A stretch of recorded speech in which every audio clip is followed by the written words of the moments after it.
Good evening, everyone. My name is Rogelio Garcia Contreras, and I am a clinical faculty and the director of social innovation at the Strategy, Entrepreneurship, and Venture Innovation Department of the Walton College of Business.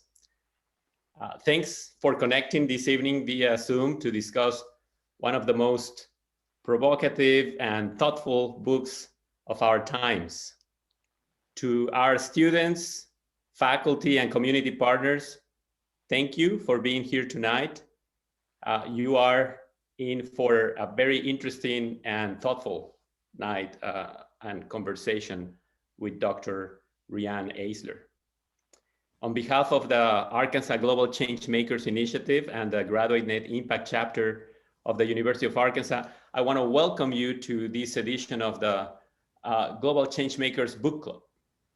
The book club is an interactive and multidisciplinary event to discuss leading titles on topics related to economic and human development, sustainability, social innovation and social businesses, international development, impact investment, and other relevant economic, cultural, or political topics. The idea is to have an open discussion featuring the authors of these books, renowned experts and leaders in the field, and to foster a dialogue with our students, our faculty, and the rest of the University of Arkansas community. Today, we have the privilege of welcoming Dr. Riane Eisler. I encountered the work of Dr. Eisler more than a decade ago, perhaps. Since then, I have been an advocate of her theories, an admirer of her work. I use her books in my classes, have been using them for the last few years, semester after semester. I recommend her books and tech talks to my students and to everyone I can, frankly. The originality of Dr. Eisler's work is outstanding. Her ability to think outside traditional frameworks is not only refreshing, but also courageous. She is the president of the Center for Partnership Systems, and Dr. Eisler is clearly a world-renowned speaker and government consultant. She's the author of numerous books, including the Chalice and The Blade, which is a book that is in its 56th US printing and has been translated into 26 different languages. Today, however, we are going to discuss one of the foundational works of Dr. Eisler, The Real Wealth of Nations, a title that clearly makes reference to Adam Smith's The Wealth of Nations. There's a reason for this, a very, very, very smart title, if I may say, considering the content of the book. In this work, Dr. Eisler introduces the need to undertake a rather difficult transition, going from a system of domination and exploitation into what she calls a system of partnerships and collaborations. So Dr. Eisler will provide context on her work for a few minutes, and this will be followed by a conversation with questions and answers moderated by Madison Holden, who is the president of the Graduate Net Impact Chapter, and graduate Fulbright scholar, Olga Hohryakova. With that said, Dr. Eisler, it is an honor to welcome you to the University of Arkansas. Thanks for accepting our invitation to have this conversation with our students and our faculty. It's an honor that you're here. The stage is yours. Well, thank you so much. It is for me really a pleasure and an honor too to be with all of you. I think that especially to be in a program for, well, global change, for global transformation, which is really what my work has been about, what my research, my multidisciplinary, cross-cultural, historical research has been about, trying to answer specifically the question of transformation from what to what. And that has required, as Dr. Garcia Contreras so well explained, really stepping out of the conventional frame, out of conventional social categories like right, left, religious, secular, Eastern, Western, Northern, Southern, which one of my colleagues actually has called weapons of mass distraction. Why? Because they fragment our consciousness. Um, and this conversation that we are today having about economics, primarily about capitalism versus socialism or vice versa, is a very good example of that. Because as the COVID pandemic demonstrated, of course, we need both government policies and markets. But the issue is what kinds of policies and what kinds of markets. And in the real wealth of nations, and I just want to give you a little context here. I just want to say that, yes, I do question, the book was just translated and abridged and updated into German, where they called it The Ignored Fundamentals of Economics. Because if you really think about both capitalism and socialism, which came out of, well, the 1700s and 1800s, very early industrial times, and we're now very much into the 21st century post-industrial knowledge age. So on that count alone, they would be antiquated. But the problem goes much deeper.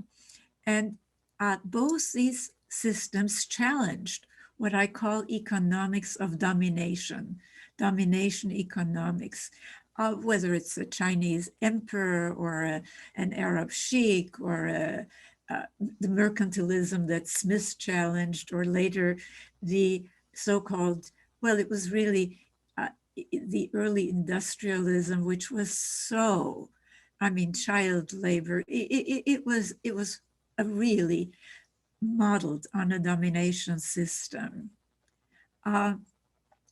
They perpetuated, even though they challenged much of this, they perpetuated a very strange economic map, one that ignores the three life-sustaining sectors of the economy: the natural economy, the volunteer economy of the community, and the household economy.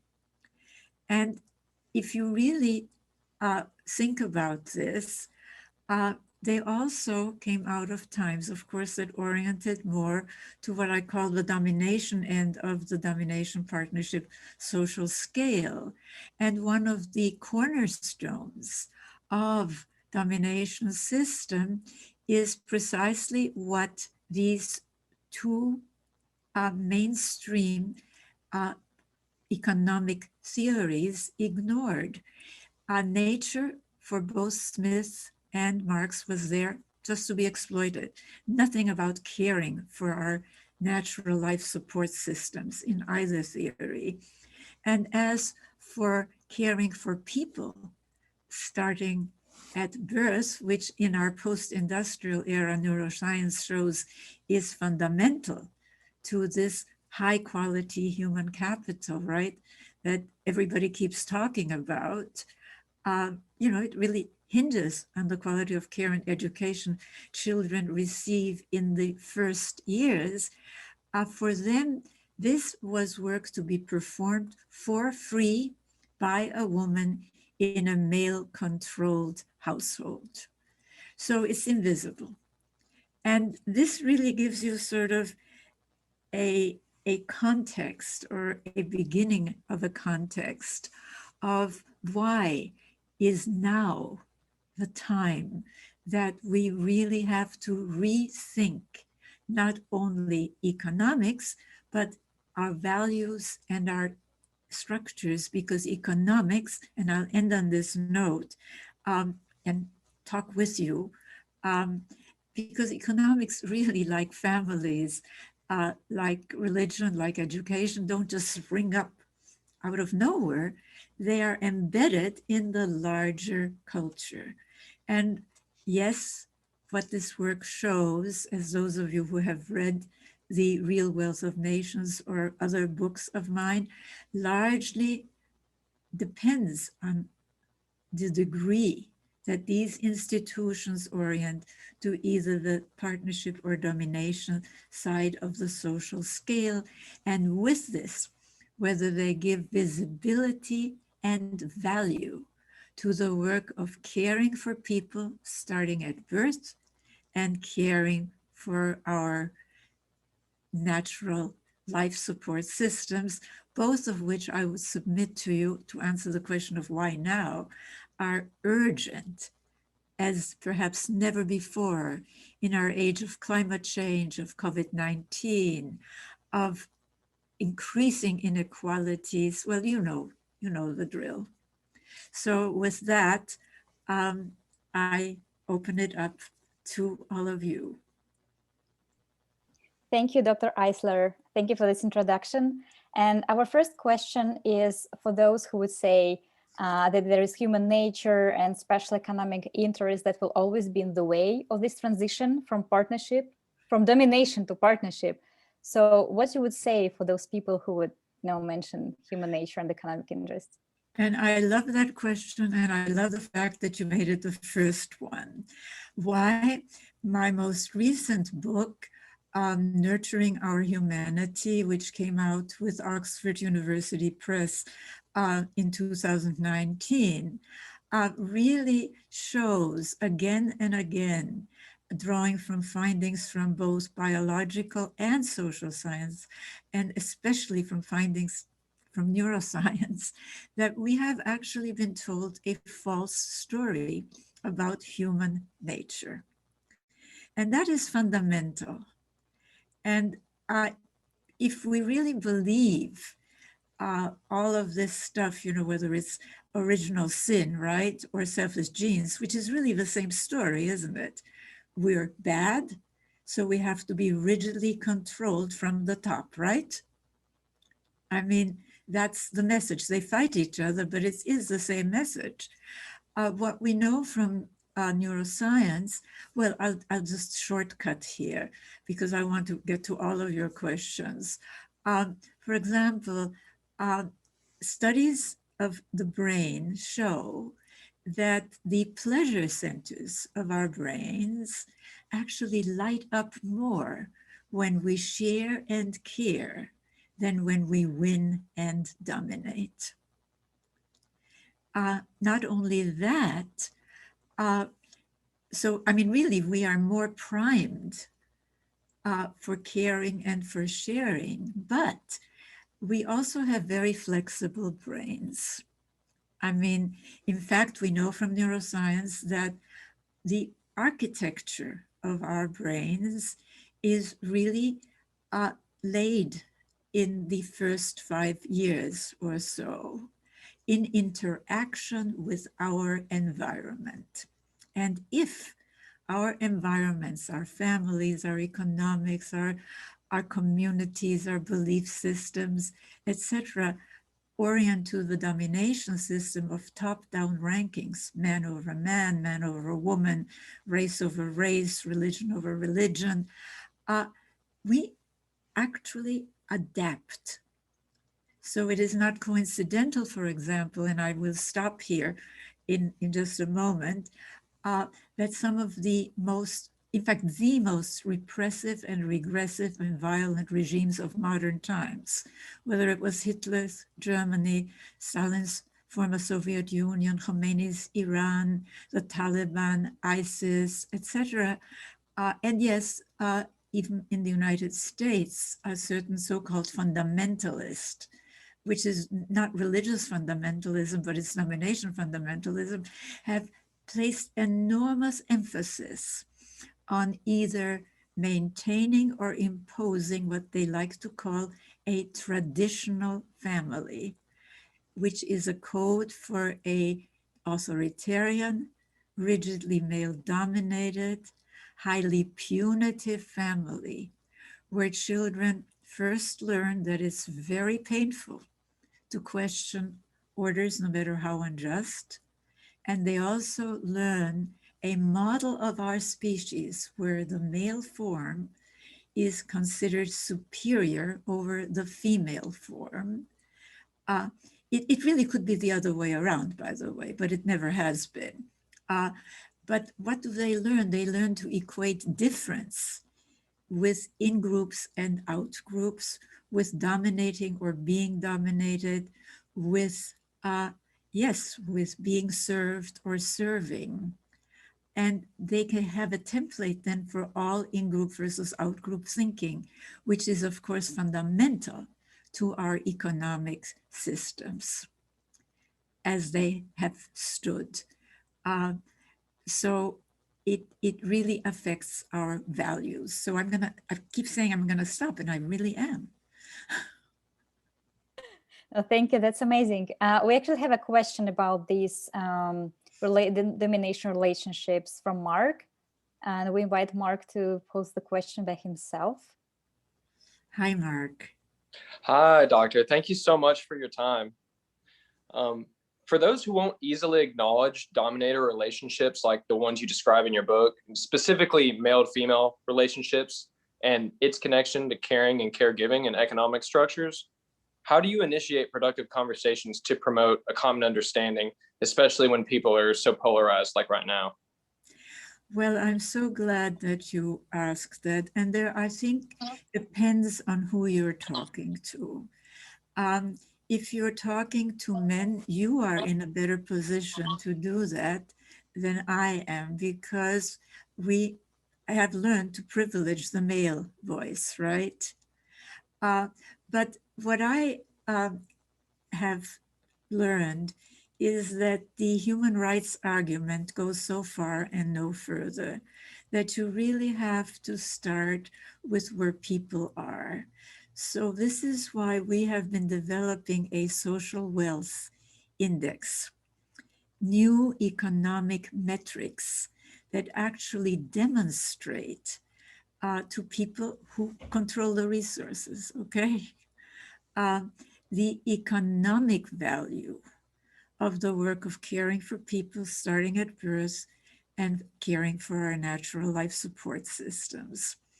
And I think that this is a very important point that you bring up, Mark, because I think you really have to start with where people are at.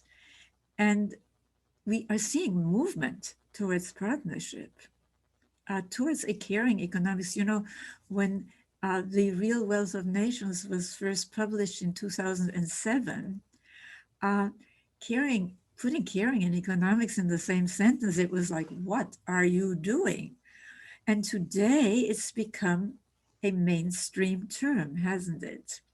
Yes, it's been somewhat co-opted to only equate it with the care economy, whereas we're really talking about all policies and practices being informed by the so-called soft, feminine, caring values.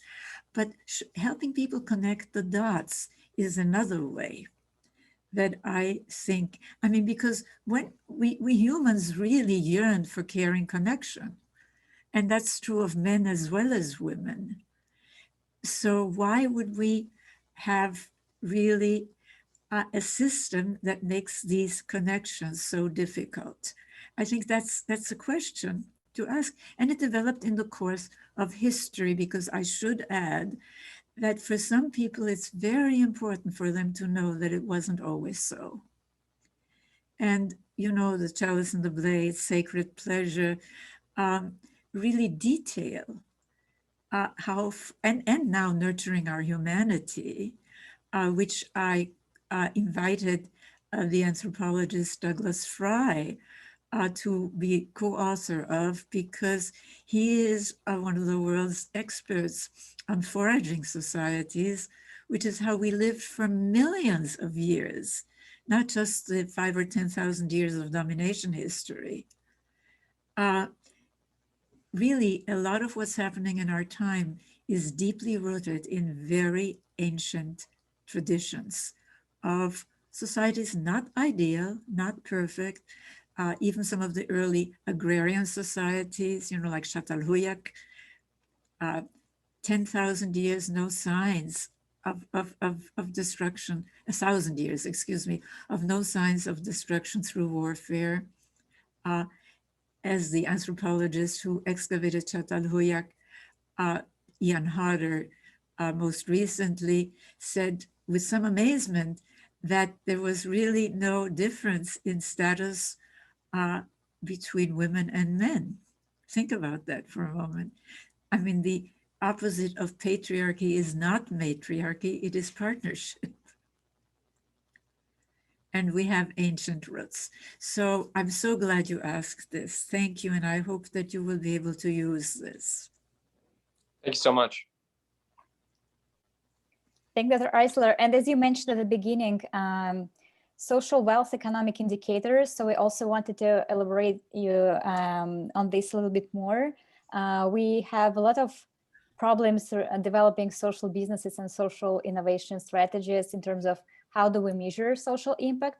So could you tell us more, how did you came up with these indicators and why it's so important to have this correct set of variables to measure real impact of the wealth of nations? And also we had a kind of similar question from the audience about social wealth index, how during this time of heightened awareness of the impact of caring work on families and communities, how we can move forward with this index now? I'm so glad that you want to focus on that question because, well, let's start with GDP, which I think you're all familiar with. It's the most widely used index of so-called economic health. The problem, GDP actually includes as productive work, on the plus side, activities that harm our health, making cigarettes, selling cigarettes, fast foods that are unhealthy, and the resulting medical and funeral costs are all on the plus side of GDP. An old stand of trees doesn't make it into GDP until it's dead, until it's been chopped down, until it's been killed. So, but GDP not only puts negatives in as positives, but it fails to give any value whatsoever to the work of caring for people, starting at birth in households and in volunteer community, or caring for our natural life support systems. Even though we today have studies such as a fairly recent one from Australia, showing that if the care work performed in households were counted, it would constitute no less than 50%, 50% of the reported GDP.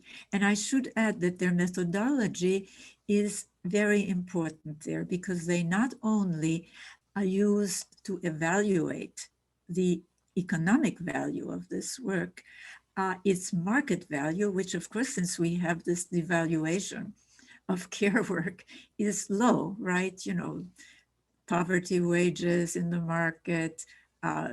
Economists talk about parents who stay at home as economically unproductive. Think about that for a moment. I mean, they work from dawn to dusk, but they are, in the current economic thinking, economically unproductive. So why did we develop? Obviously, there are a lot of metrics now being developed because, you know, it's no secret anymore that it's a joke to say that GDP measures economic health. It doesn't, period. But the social wealth index that we're working on now, as well as the social wealth indicators that we launched in 2014 with funding from the Kellogg Foundation, by the way, was really designed for our post-industrial era. Remember what I said in my prior answer to start with where people are at, right? Showing the economic, and what they do is they show the economic, they're divided into two, the social wealth economic indicators are divided into two, there are 24 indicators, which is obviously too many, okay? That's why we're working on updating, condensing into an index. But they're divided into two bundles. One is human capacity development, you know, this high quality human capital we hear about so much.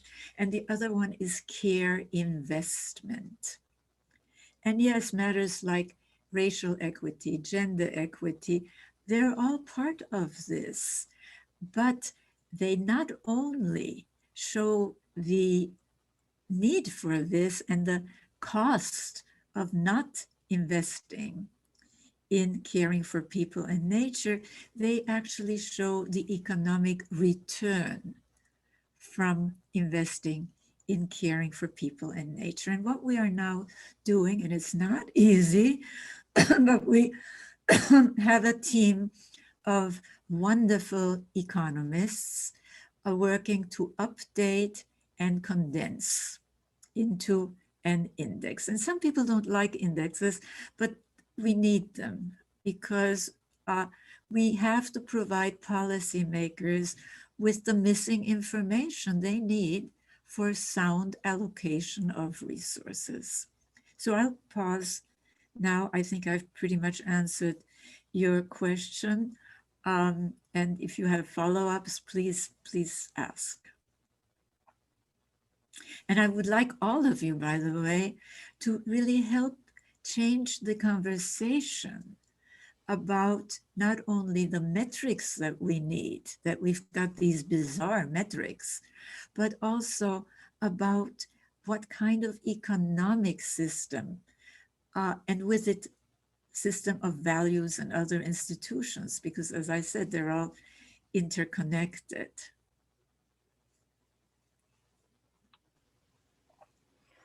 I'd actually like to go ahead and invite Gershagon to ask her question that she put in the chat. Gershagon, would you like to ask your question?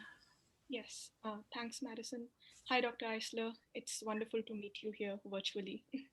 Thank you. Yeah, you've actually already covered some aspects of my question, but I guess I'll frame the entire question again.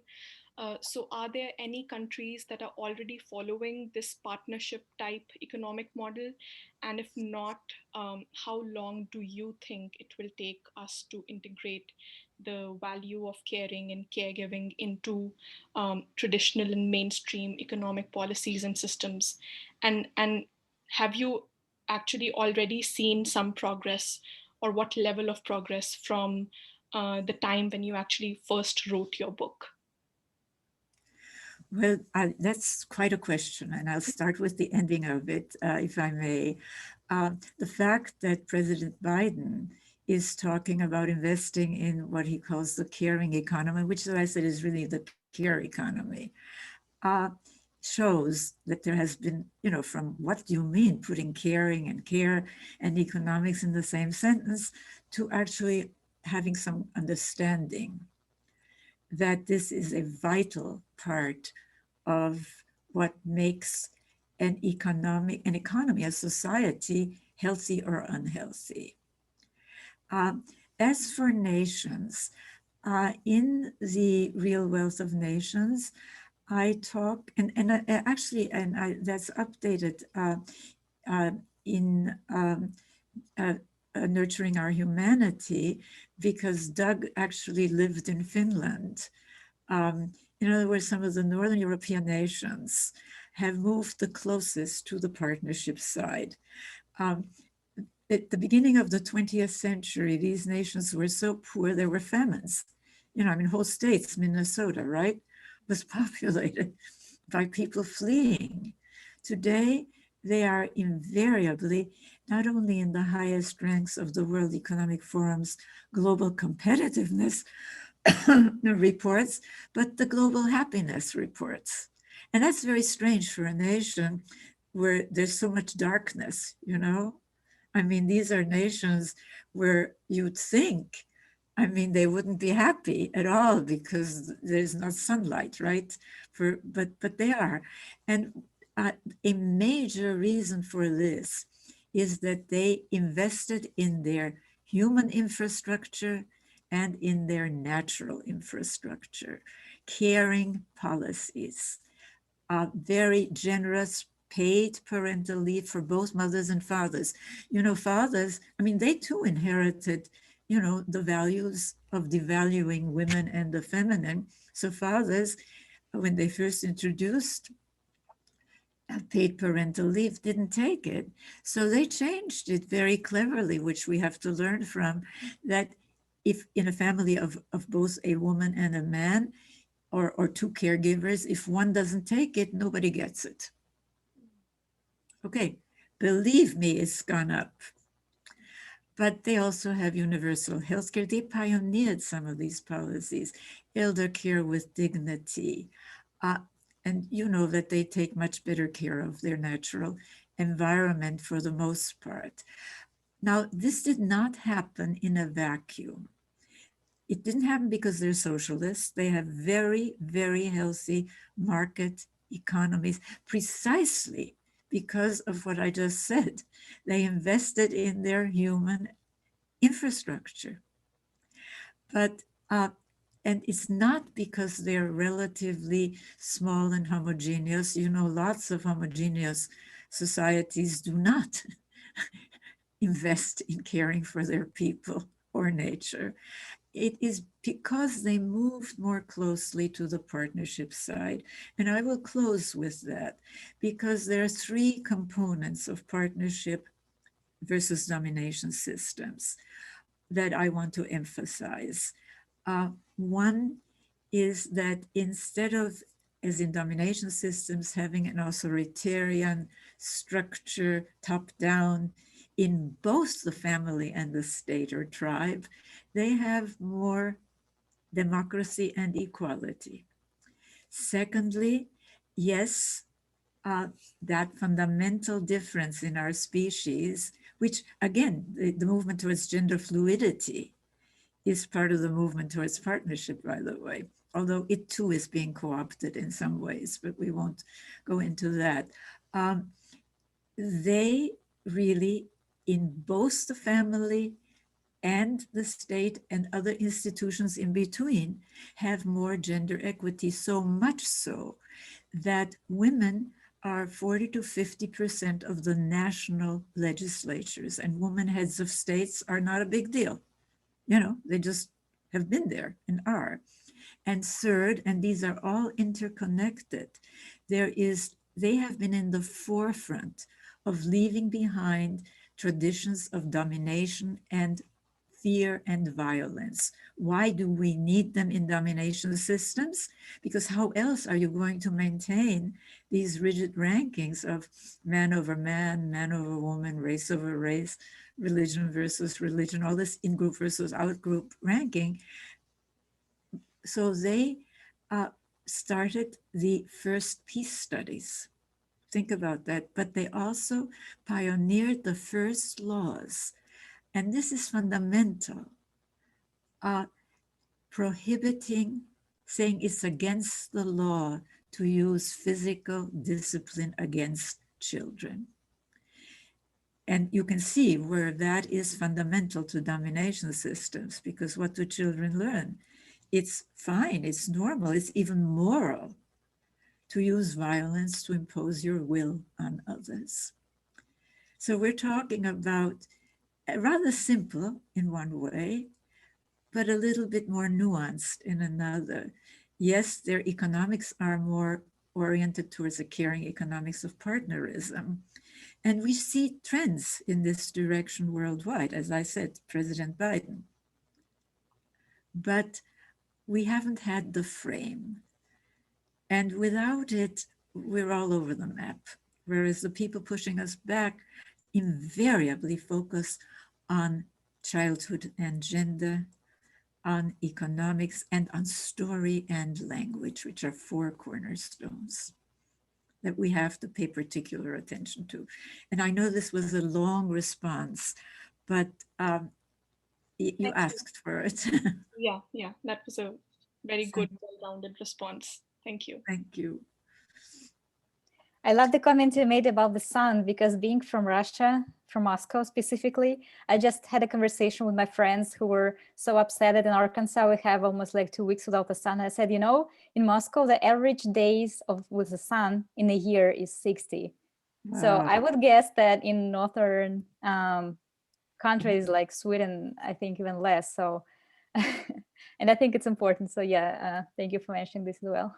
Yeah, well, and yet they are invariably in the highest ranks of the global happiness reports. I mean, but it stands to reason, because they don't have these huge gaps between haves and have-nots. They have less. I mean, the whole movement away from violence, away from abuse, towards gender partnership, towards and it's not, you know, they invest more, by the way, proportionately in caring, in NGOs that care for people at the other end of the globe. You know, it isn't because they're related. It's because they, as they sometimes say, they have a caring society. And that's what we need. So you talked earlier about humanity being predispositioned to caring over domination. And yet, you know, you've also proposed this concept of caring economics as a foundation for a new partnership system. But if we consider things like ancient mythology, literary traditions, as well as, you know, this predisposition in our own neural networks, caring for each other has kind of been our foundation for success. When and maybe why do you think that shift took place? Well, there are many theories, as you probably know, about the shift. Some people put it at the feet of greater complexity, others the invention of agriculture. The two are related. But a theory that I have used in my books, in the Chalice and the Blade and Sacred Pleasure. By the way, Sacred Pleasure, the subtitle is Sex, Myth, and the Politics of the Body. Yeah, the body remembers. I mean, that's a very important part of the equation. But it was proposed by an archaeologist by the name of Maria Gimbutas. And at first, it was really opposed, especially by an archaeologist called Colin Renfrew. But in about 2 years ago, DNA studies came out, really verifying her theory. And even Renfrew, you know, said, hey, you know, let's re-examine this. And that theory is that it was brought into, and she studied, as I did too, being of European descent and Western, and because most archaeological excavations have been in the, so around the Mediterranean, you know, the West, it seems to have been brought in our prehistory, long before we had all of these epics, you know, the Greeks and the Bible and, you know, the whole 9 yards,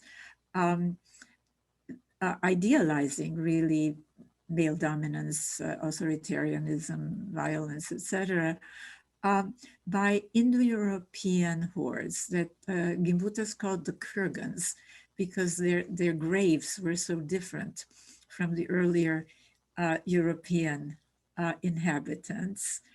For example, the first so-called, she calls them Suti graves, because they're the first graves with a large male skeleton, and then sacrificed women and children and horses. So I think whatever it was, it happened, okay? And there we are. And if you look at history, as I did in the Chalice and the Blade and Sacred Pleasure and then other works, you see that there have been partnership resurgences all through recorded or domination-oriented history. I mean, Jesus, he preached partnership values, so-called soft feminine values, didn't he, of caring, of nonviolence, of do unto others as you would have them do unto you. But in the course of history, we also acquired this overlay of other values. And the last 300 years, I don't want to take the time to go, but if you look at them, every single progressive social movement has challenged the same thing, a tradition of domination. But we haven't really paid enough attention to the foundations, and that's where these 4 cornerstones come in. Childhood, the neuroscience, it points to how we must. Gender, well, this is fundamental in our species. Economics, but a very different economics, caring economics of partnerism, and language and story, because our language, linguistic psychologists tell us, channels our thinking, so that it's even difficult without having the words, the concepts, to even imagine other alternatives. Those are some really great perspectives. For the next question, we had a bunch of questions about it before, and I've noticed we got one in the chat as well. A bunch of people seem intrigued by the ideas of progressive tax policies. And Peter even mentioned how the somewhat recent millionaires tax in California seems to have had some good effects. Could you share some more about your views on tax policies and how they might aid in solving some aspects of inequality? But look, taxation, banks, money, they're all economic inventions. And the real question is, do they help maintain or impose domination economics or partnership economics? So yes, I think that a progressive tax structure is important. But again, I think we need to move beyond the notion that a progressive tax structure is socialist. It is really a question, I mean, in Nurturing Our Humanity, there are studies showing that when there is extreme inequality, people on top, never mind the people, on bottom, but people on top are more insecure. It makes sense, doesn't it? So we're talking about really re-examining what works for everyone.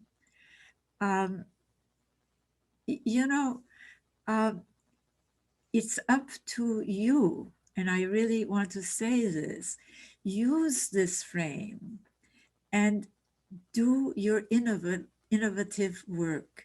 Support the innovative work of the Social Wealth Index. Change the conversation. This is so important. I mean, people say, well, it's just a change in consciousness, but action flows from consciousness. And as we change things, our consciousness also changes. We see that it's possible to make changes. So you are the ones who really I'm counting on.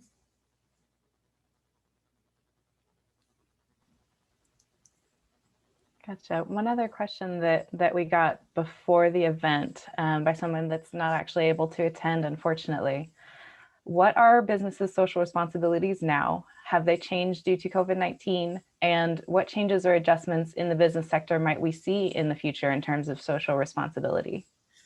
Well, this is huge, isn't it? Because corporations, for example, they are really created by charters. And we can change the charters, can't we?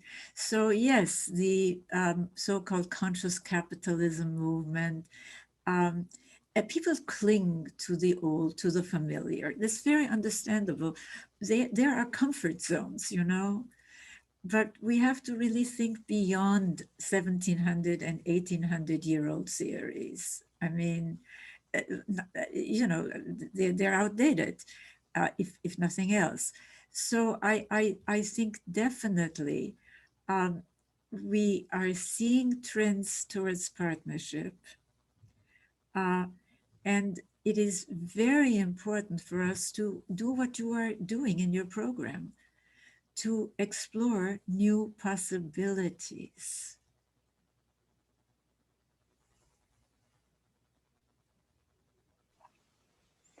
Sounds good. Olga, do you want to go ahead and ask your question? Yeah, sure. So I wanted first to ask maybe about women empowerment. You're also kind of mentioned in the book. So can you talk about the values you aim to empower? So what is women empowerment, and how not to make this maybe like this, you know, from patriarchy to matriarchy, how to keep this balance?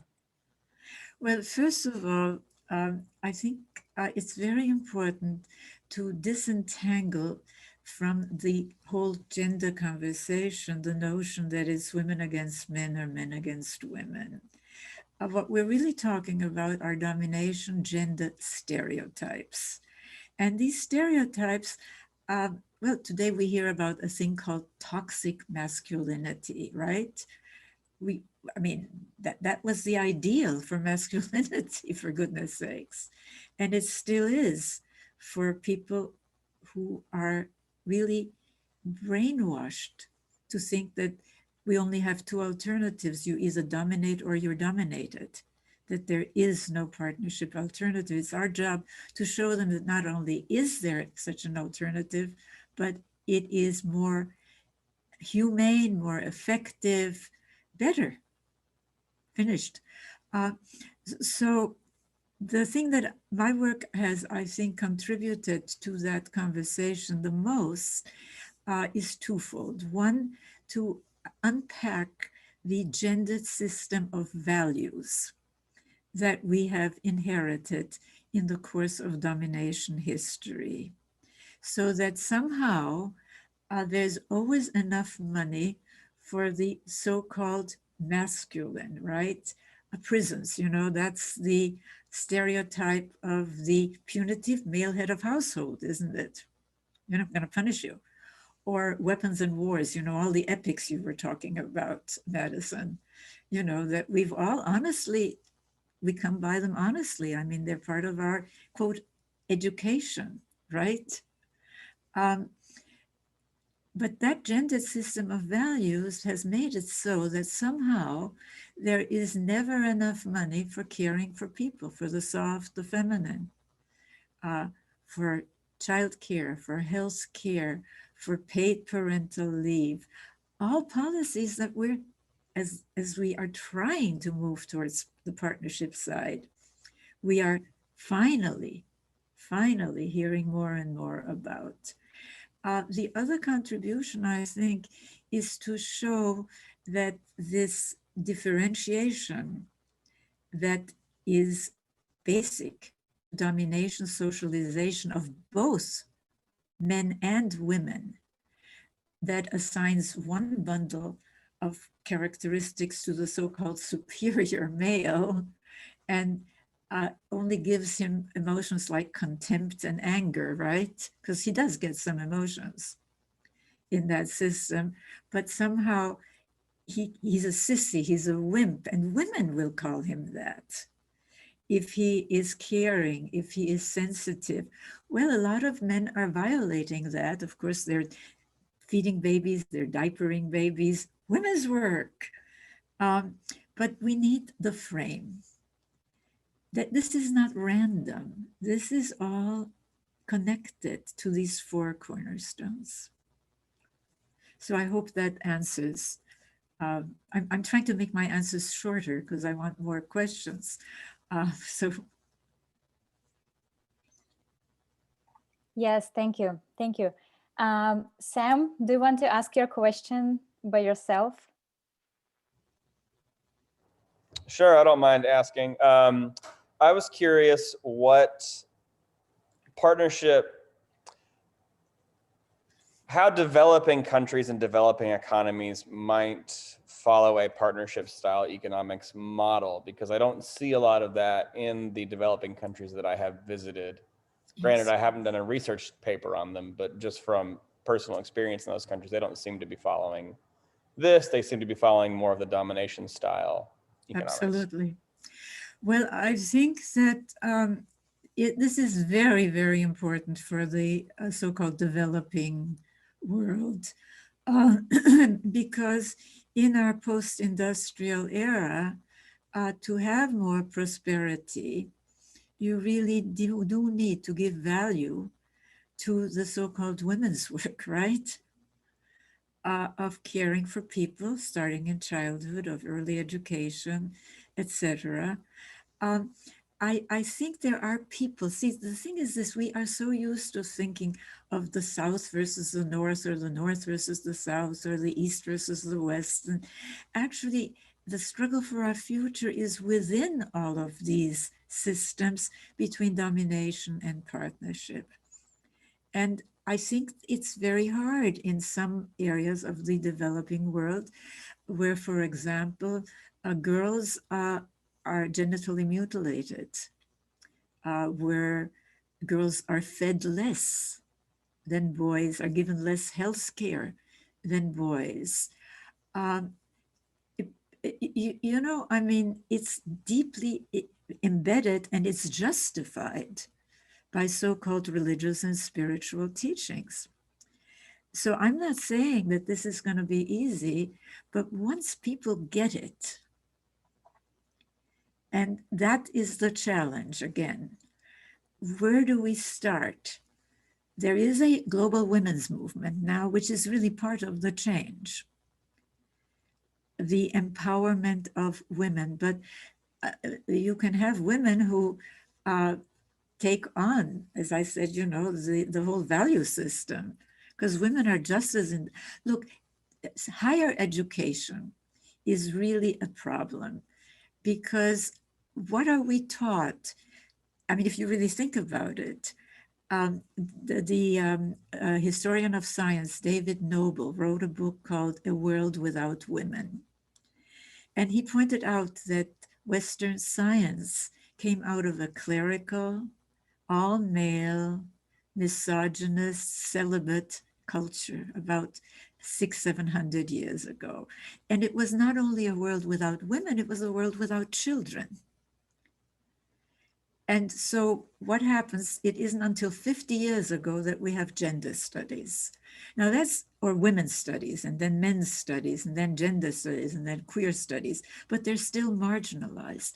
I would think that an entry point is to ensure that people, quote, educated people in the developing world become aware of what they've been taught and how crazy it really is for everybody.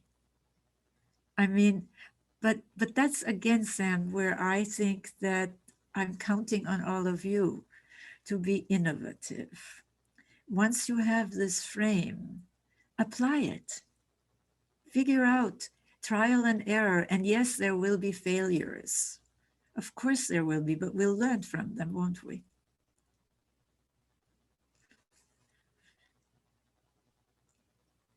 Thank you. That's amazing. And time flies with a good conversation and a deep conversation. So our last question, I think we have one question we have time for would be about the Center for Partnership Studies. So can you please talk about the work you're doing in the Center of Partnership Studies?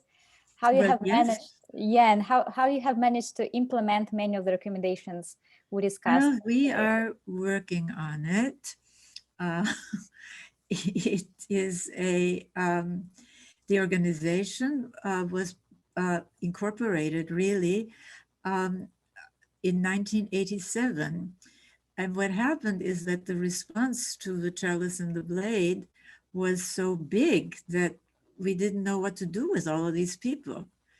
And so it's gone through a lot of, I suggest you go to the website, which is centerforpartnership.org. We're in the process of really formally, we're changing our name to Center for Partnership Systems from Center for Partnership Studies, because it really reflects what we're about. Yes, we do research. Yes, we do have, by the way, a journal, and I invite all of you to really look at the journal and submit to it. It's the Interdisciplinary Journal of Partnership Studies at the University of Minnesota. It's online, peer-reviewed, free, you know, and I hope you will. So that's been, education has been very much our focus, but also developing tools to help accelerate the shift. So courses, online courses. There's one course that will be available in a somewhat new on-demand form, has 4 videos, and it's called Changing Our Story, Changing Our Lives. The videos are of me, and I invite you all to use it. Use it in your classes, use it with your friends, use it for yourself. So we've had courses, the metrics are a very important tool. I mean, because you have to look, what are the interventions that can really get us to more quickly accelerate this? Because if you look at history, it's really the movement towards partnership countered by enormous resistance and periodic regressions. You know, whether it was Hitler or Stalin or Khomeini or Taliban or whatever. You know, they can be religious, they can be secular. So I invite you to go look at our history, which is really interesting. I mean, ranging from the first international conference on partnership on the island of Crete, hosted by the former First Lady of Greece, Margarita Papandreou, to a book we helped scholars at the Chinese Academy of Social Science put together, called the Chalice and The Blade in Chinese Culture. Fast forward, you know, to caring economics. It's followed to a large extent the course of my work. And my first books were sort of trying to understand what the hell is this, what happened, you know? And then practical applications. I wrote a book on education, Tomorrow's Children, a kind of a self-help book, which I really highly recommend. It's very timely still, and all my books are timely still. The Power of Partnership. Then, of course, The Real Wealth of Nations. With one of my former PhD students, I wrote a book applying this frame to healthcare, especially to nursing and to this whole interdisciplinary team that we see emerging, to be sure that it follows a partnership rather than a top-down again structure, all the way to nurturing our humanity. So a lot of resources that you can use. Thank you. We have put the link to the center in our chat so everyone can use it and follow the link. And I would invite Dr. Garcia Contreras for final remarks as we are finishing our event. Can I just say one more thing? We're launching a movement to make partnerism mainstream. And there is a separate website sort of in development, partnerism.org. And I invite all of you to really be part of this, because that's how social movements are built.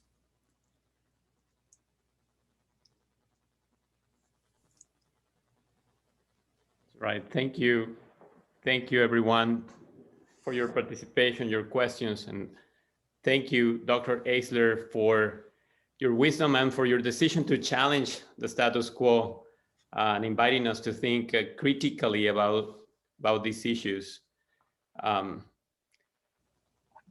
Fostering a new consciousness that triggers action, and how action shapes our consciousness, and the ability to create a virtuous cycle in the process that moves us away from this unsustainable path in which we somehow got ourselves into. So we appreciate that you, through these fundamental ideas of the interaction that we have with each other and the values that we cherish can actually transform bigger, broader things, starting with us and the immediate relationships that we establish with each other.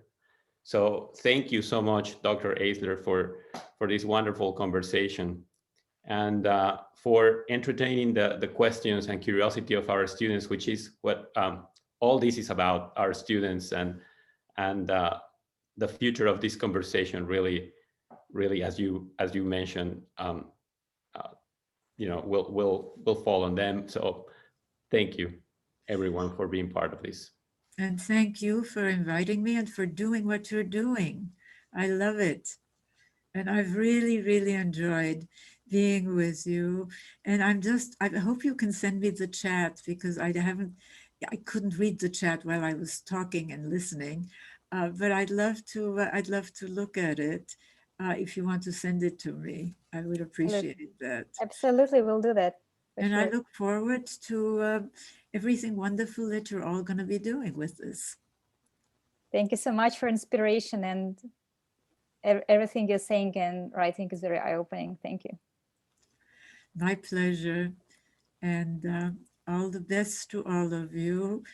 And we can perhaps continue this conversation in some other form at some later time, once I see some of the ways that you are applying this kind of new thinking, really, which is really rooted, as I said, deeply rooted in our more partnership-oriented past. Thank you.